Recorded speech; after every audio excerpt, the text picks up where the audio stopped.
How to rewire your brain for freedom. How to change your conditioning. Hi champions, I'm Dr. Meghana Dikshit, author of You Matter, and I'm thrilled to welcome you to our channel. Here we explore the fascinating realms of your mind and brain, share the secrets to success, help you heal your past, and prepare for a brilliant future. If you're new, don't forget to subscribe and ring that notification bell. And to all our returning viewers, a heartfelt welcome.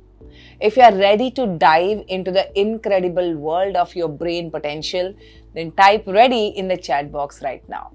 Remember to also check the two links in the caption that are given. They are very valuable links. First is to join my seminar where you will learn how to train your brain and unlock your full potential. And second is to get my book You Matter. Start your personal growth journey with me by purchasing the book from Amazon and take your first step towards transformation. Now, without further ado, let's dive into today's topic. What is conditioning and how to rewire your brain for more freedom in your life? More importantly, how do you change that conditioning that you have gone through since childhood? So to understand conditioning, we need to go back to the 1890s to a Russian physiologist named Ivan Pavlov. Pavlov conducted a famous experiment with dogs. Every time the dogs were fed, a bell was rung. Very soon, the dogs began to associate the sound of the bell with food. One day, the bell was rung, but no food was given, and yet the dogs still salivated. Later, Pavlov noticed something even more interesting. The dogs would salivate simply on hearing the footsteps of the caretaker, anticipating food. This is called classical conditioning. Now, how does classical conditioning look in your daily life? Let me give you a very simple human example. Every morning when we wake up, most of us go straight to the bathroom and brush our teeth. We don't question it. We don't think about it. If one day we miss brushing our teeth, we feel something is off. Why? Because from childhood, our brain has been trained repeatedly to follow a particular pattern. Conditioning is nothing but the brain being exercised in a certain way, again and again. Just like lifting weights conditions the muscles. When you train for a marathon, initially it takes effort. But after a while, the body takes over automatically. The same thing happens with the mind.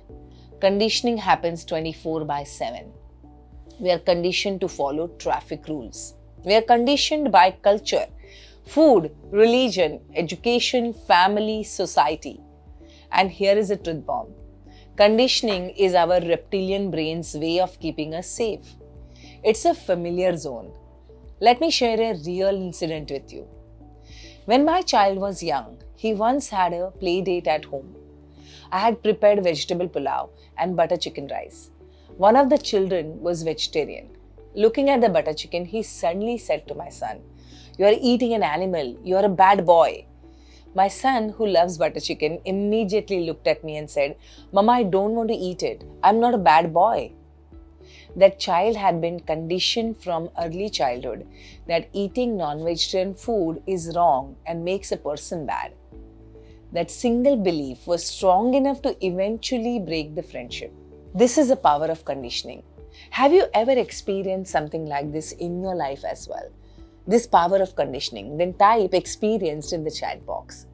Now, conditioning has two parts. One is stimulus, the trigger, and second is response, the reaction. When I put on my walking shoes, my dog becomes excited.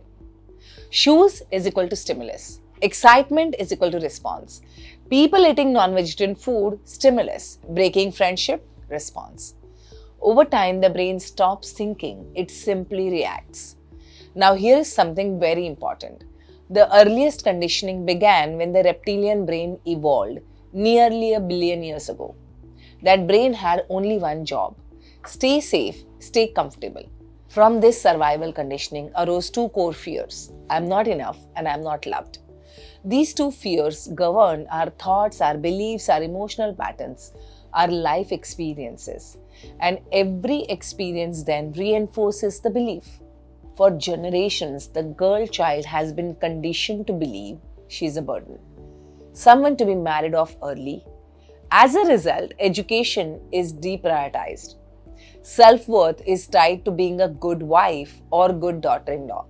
If she faces abuse after marriage, the conditioning is so deep that she may stay silent, fearing she will trouble her parents.